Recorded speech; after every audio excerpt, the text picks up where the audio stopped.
Assalamualaikum warahmatullahi wabarakatuh.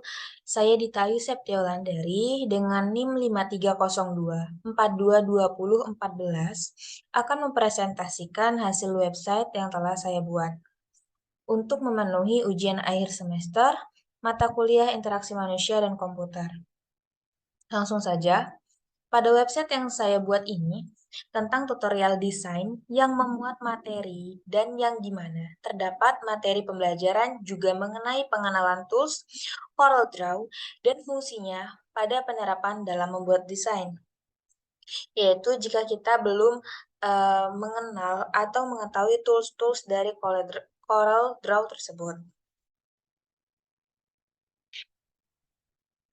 Di sini saya menggunakan warna utama hijau.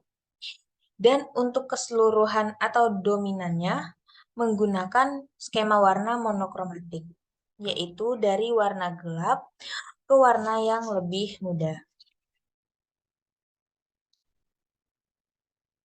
Di sini, pada bagian pertama, ini merupakan bagian home atau halaman utama yang berisi tentang navigasi utama seperti tutorials, home, tentang, dan juga terdapat navigasi tambahan. Jika kita ingin ke halaman materi, kita dapat mengklik uh, logo buku ini, ataupun ke banner, logo, poster, dan stiker. Di sini juga terdapat konten yang dimana mengenalkan mengenai apa itu banner, poster, logo, dan juga stiker.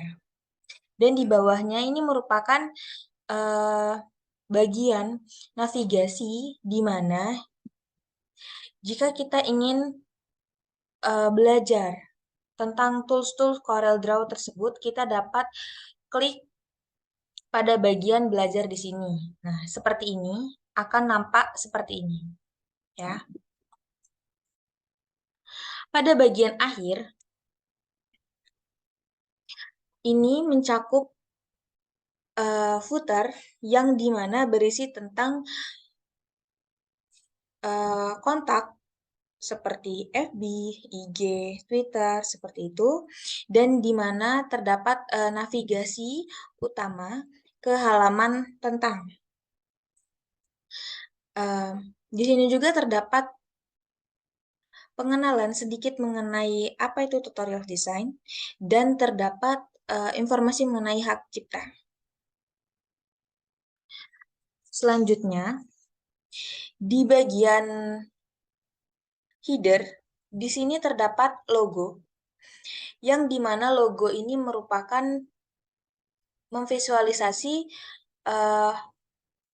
pen tool, di mana saya menggunakan pen tool sebagai logo, itu karena biasanya kita banyak menggunakan atau memakai pen tool saat mendesain. Oke, selanjutnya di sini terdapat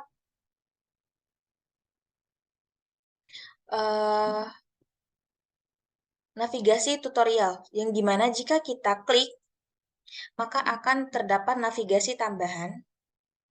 Seperti contohnya kita ingin ke halaman materi, kita dapat mengklik materi, lalu kita akan dibawa ke navigasi materi.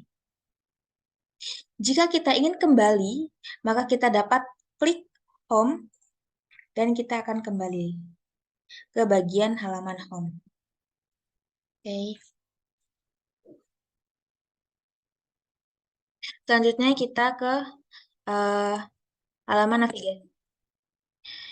Di sini saya akan mencontohkan halaman navigasi pada bagian materi.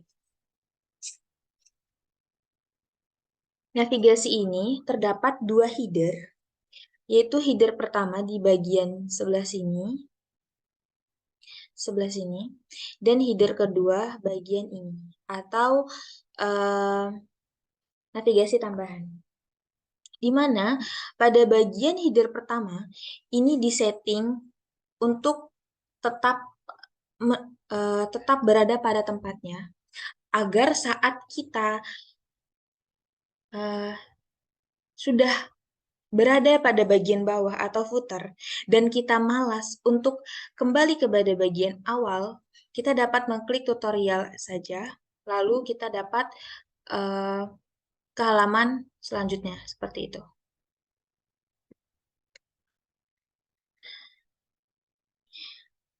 Di bagian header ini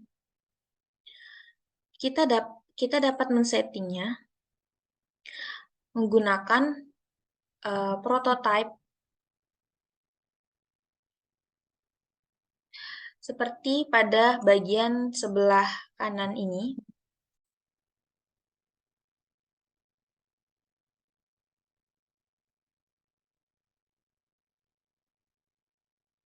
Bagian sebelah kanan ini, di mana scroll behavior-nya menggunakan posisi fixed atau tetap. Jadi, ketika kita scroll, dia akan tetap pada bagian tempatnya saja, tidak seperti pada header yang kedua. Jika kita scroll, maka dia akan ikut ke atas, seperti itu. Dan untuk bagian home, ini kita menggunakan prototype posisi fixed atau tetap, dan menggunakan interaction-nya menggunakan on click dan menggunakan navigation to, yaitu jika kita mengklik home maka kita akan menavigasi ke halaman yang kita tuju. Ya, misalnya pada bagian home ini kita akan menavigasi ke halaman home seperti itu. Dan animasinya itu kita menggunakan instan saja. Oke. Pada bagian tutorials ini,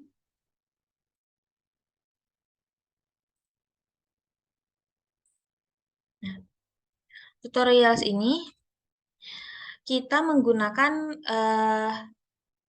scroll posisi fixed atau tetap sama seperti home agar saat kita scroll dia masih berada di halaman atas. Dan pada interaksinya kita menggunakan on click dan menggunakan open overlay. Nah, sebelum kita menggunakan open overlay itu sebaiknya kita menjadikan yang saya tunjukkan ini membuat frame terlebih dahulu agar kita dapat dengan mudah mengaturnya. Dan di sini kita pada bagian overlay menggunakan manual saja agar kita dapat mengaturnya itu secara manual. Bagian ini itu kita akan letakkan di bagian mana itu tergantung dengan keinginan kita jika kita menggunakan overlay-nya manual. Seperti itu.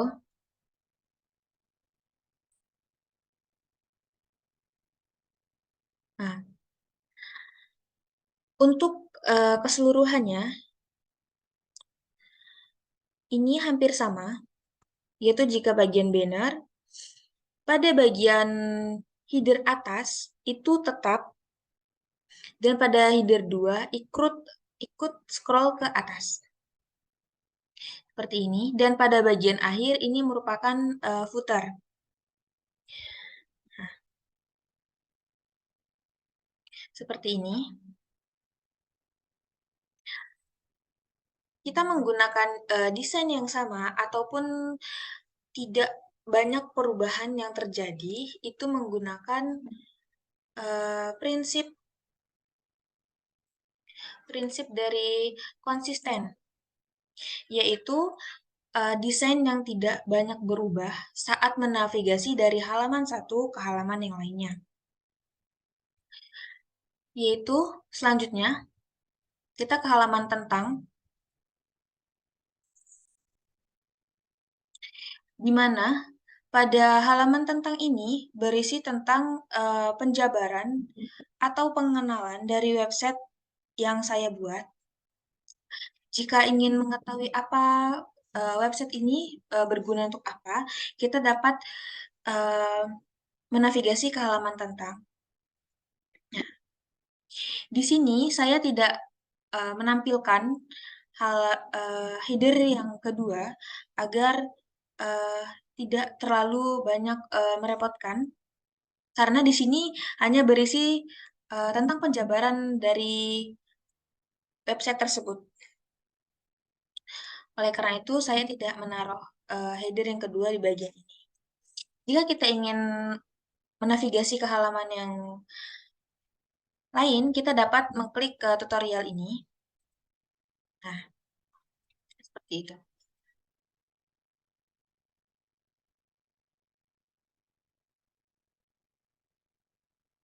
Pada bagian navigasi tambahan ataupun bagian navigasi pada header pertama, itu menggunakan prototype yang sama. Bisa dilihat pada home, menggunakan navigasi on click dan navigasi to dengan animasi instan. Ini pun sama. Nah, pada bagian ini pun sama. Nah, seperti itu. Saya menggunakan prototipe yang sama dengan yang tidak berbeda-beda karena untuk tidak membingungkan pengguna jika ingin menggunakan website tersebut. Selanjutnya untuk bagian konten di sini seperti ini. Ini menggunakan prototype default atau bawaan di mana saya tidak menghubungkannya ke bagian manapun agar pengguna tidak terlalu bingung jika setiap bagian saya menggunakan prototype. Maka bagian konten ini saya biarkan saja tidak terhubung ke bagian manapun dan tidak diberikan animasi apapun, yaitu hanya menggunakan prototype default seperti itu. Pada website yang saya buat ini pun menggunakan font hanya 2 font, yang dimana jika kita menggunakan terlalu banyak font, ditakutkan pengguna atau pemakai bingung dengan konten yang kita bawakan. Di sini saya hanya menggunakan font yang untuk bagian logo dan pada bagian konten. Dan untuk komponen-komponen lainnya seperti penerapan gambar itu ataupun teks, jarak teks seperti itu dapat kita atur secara manual bagaimana agar website yang kita buat dapat dipandang secara baik seperti itu dan pengguna memahami website kita. Mungkin sekian pemaparan materi dari saya. Kurang dan lebihnya saya mohon maaf. Wassalamualaikum warahmatullahi wabarakatuh.